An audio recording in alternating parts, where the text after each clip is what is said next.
दोस्तों, माता सीता के स्वयंवर के लिए राजा जनक ने अयोध्या न्योता क्यों नहीं भेजा, जानिए। माता सीता के स्वयंवर के लिए राजा जनक ने अयोध्या न्योता क्यों नहीं भेजा था, इसकी वजह जानने के लिए हमें उस समय में जाना होगा जब प्रभु श्री राम जी का जन्म हो चुका था और वह छोटे से शिशु थे।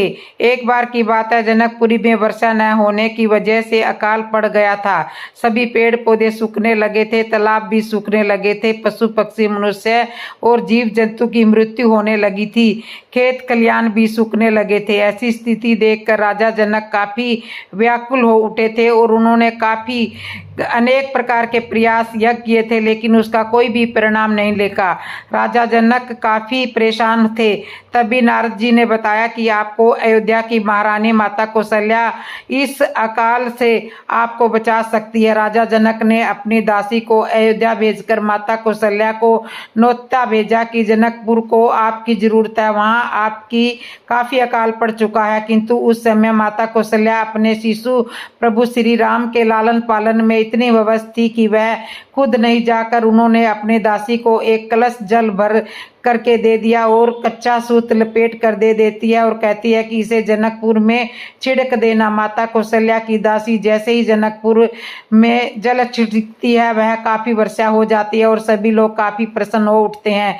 यही सोचकर राजा जनक ने सीता स्वयंवर के लिए अयोध्या न्योता नहीं भेजा था कि उस वक्त वहां की महारानी खुद ना आकर अपनी दासी को भेज दिया तो सीता के स्वयंवर के लिए किसी दास को भी भेज सकती है कि जब अयोध्या की एक दासी आकर वर्षा करा सकती है तो वहां का दास आकर धनुष भी तोड़ सकता है। यह सोचकर राजा जनक ने सीता के स्वयंवर के लिए अयोध्या न्योता नहीं भेजा था। तो दोस्तों, इन सभी कारणों से राजा जनक ने अयोध्या में नहीं भेजा था न्योता। दोस्तों, अगर आपको यह वीडियो अच्छी लगी हो तो ज़रूर बताना और मेरे इस चैनल को सब्सक्राइब भी कर लेना। और मैं अभी आपको और भी कथा आगे सुनाऊंगी, तो बने रहना इसी कथा में।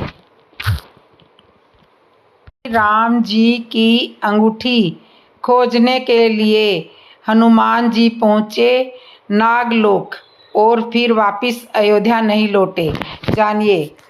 परम भक्त हनुमान जी आराध्य देव प्रभु श्री राम के हमेशा पास रहते थे। प्रभु भी बजरंगबली को भाई समान प्रेम करते थे। इस प्रेम और भक्ति के कारण मृत्यु के देवता कालदेव अयोध्या आने से डरते थे, मगर इस दुनिया में जिसने जन्म लिया उसे एक दिन मरना ही है, यह नियम प्रभु राम पर भी लागू थे।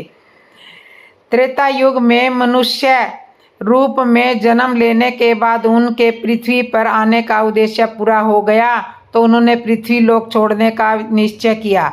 लेकिन कालदेव तब तक उन्हें मृत्यु लोक नहीं ले जा सकते थे जब तक हनुमान जी उनके साथ थे। श्री राम जानते थे कि उनके जाने की बात हनुमान जी को पता चलेगी तो वह पूरी पृथ्वी में कोहराम मचा देंगे। ऐसे में राम जी ने उन्हें समय से दूर करने के लिए अंगूठी खो जाने का बहाना बनाया।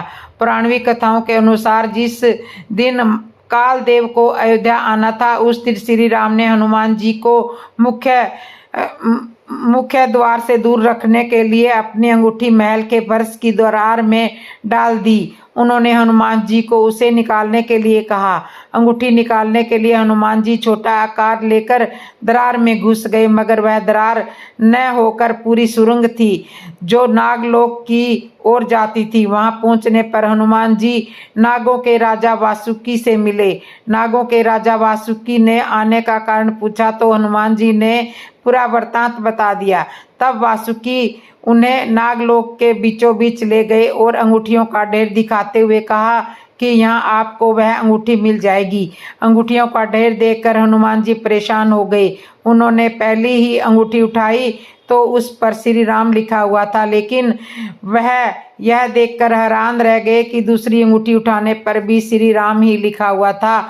इस प्रकार सारी अंगूठियों पर श्री राम ही लिखा हुआ था। यह देखकर हनुमान जी समझ गए कि उनके साथ यह सब जानबूझकर किया गया है।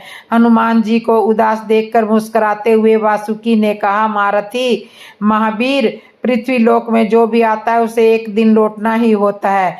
इसी तरह श्री राम भी पृथ्वी लोक छोड़कर जिस विष्णु लोक एक दिन विष्णु लोक लौटेंगे। इतना सुनते ही हनुमान जी सब समझ गए कि अंगूठी ढूंढने के लिए आना और नागलोक भेजा जाना यह सब कुछ प्रभु की लीला ही थी। उनका नागलोक में आना श्री राम जी का उन्हें कर्तव्य से भटकाना था, जिससे कालदेव अयोध्या में प्रवेश कर श्री राम जी को जीवन समाप्ति की सूचना दे सके। तो इस तरह उन्होंने सोचा कि अब अयोध्या लौटने पर मेरे प्रभु श्री राम तो मुझे वहाँ मिलेंगे ही नहीं, तो मैं वहाँ जाकर क्या करूँगा। उसके बाद हनुमान जी फिर अयोध्या नहीं लौटे। कहते हैं श्री राम के अपने निज धाम प्रस्थान करने के बाद हनुमान जी और अन्य वानर कीपुरुष नामक देश को प्रस्थान कर गए थे। वे मायासुर द्वारा निर्मित द्विविध नामक विमान में बैठकर कीपुरुष नामक लोक में प्रस्थान कर गए। कीपुरुष लोक स्वर्गलोक के समक्ष है। यह किन्नर वानर यक्ष यज्ञभुज आदि जीवों का निवास स्थान है। वहाँ भूमि के ऊपर और भूमि के नीचे महाकाव्य शहरों का निर्माण किया गया है। हनुमान जी अन्य वानरों के साथ इस लोक में प्रभु राम की भक्ति कीर्तन और पूजा में लीन रहते हैं। तो इस तरह से भगवान श्री राम अंगूठी खोजने के लिए नागलोक गए और वापिस नहीं आए। एक ऐसा वानर जिसने 6 महीने तक लंकापति रावण को अपनी बगल में दबाए रखा।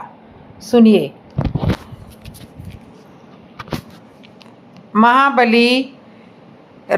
महाबली बाली रामायण के एक प्रमुख पात्र थे, जो कि किष्किंधा राज्य के वानर थे। जब रावण माता सीता का अपहरण करके लंका ले गए, तब श्री राम माता सीता की क्लास में इधर उधर भटक रहे थे। इस दौरान राम जी की मुलाकात हनुमान जी से हुई। हनुमान जी ने ही श्री राम को सुग्रीव के बड़े भाई का नाम भी बाली था। अधिक बलशाली होने के कारण उसे बाली कहा जाता था।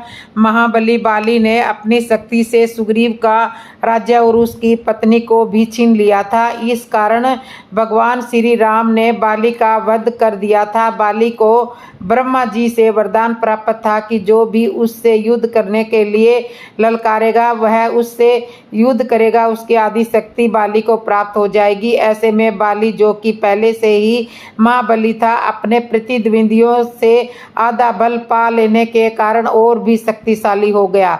रावण भी लंका का राजा था और अपने बल व पराक्रम से कई राज्यों और राजाओं पर अधीन कर चुका था। रावण को भी वरदान प्राप्त था कि उसकी मृत्यु किसी देवता, असुर, राक्षस, किन्नर, गंधर्व, सर्प, यक्ष या गरुड़ आदि से नहीं होगी। इस वरदान के कारण रावण को भी अहंकार था। बाली की शक्ति के बारे में पता चलते ही रावण को उससे ईर्ष्या हो गई थी और उसने किष्किंधा जाकर बाली को युद्ध के लिए ललकारा था। इसके बाद रावण और बाली के बीच में भीषण युद्ध हुआ। वरदान के कारण रावण की आदि शक्ति बाली के भीतर प्रवेश कर गई, जिससे वह और भी शक्तिशाली हो गया और रावण की हार निश्चित हो गई। बाली ने रावण को कारागार में बंद कर दिया और हर रोज उसका अपमान करने लगा। बाली ने रावण का वध तो नहीं किया, लेकिन प्रतिदिन उसे अपमानित करता था। हर रोज बाली रावण को अपनी बगल में दबाकर चारों दिशाओं के चक्कर लगाता था और सभी के सामने लज्जित करता था। ऐसा बाली ने लगभग 6 महीने तक किया। हर रोज बाली द्वारा लज्जित होने पर रावण ने बाली से माफ़ी मांगी और हार स्वीकार कर ली। बाली ने भी रावण को क्षमा कर दिया और रावण ने इसके बाद बाली के समक्ष मित्रता का प्रस्ताव रखा, जिससे बाली ने स्वीकार कर लिया और इस तरह युद्ध के बाद बाली और रावण में मित्रता हो गई। इस मित्रता के बाद ही लंका और किष्किंधा राज्य में राजनीतिक संधि हो गई। दोस्तों यदि आपको ये हमारी कथा पसंद आ रही है तो कमेंट करके बताना ज़रूर और अभी कहानी में बने रहना, और जैसी आपको कहानी चाहिए वैसा कमेंट कर देना। और जिसने मेरे चैनल को सब्सक्राइब नहीं किया, सब्सक्राइब करना, लाइक करना, कमेंट करना और बेल आइकन बटन तो ज़रूर दबा लेना। और कमेंट में जय श्री राम एक बार ज़रूर लिख दो। और जो मेरे चैनल पे नए आए हो तो चैनल को कर लो सब्सक्राइब और एक बार जोर से बोल दो जय श्री राम, जय श्री राम, जय श्री राम।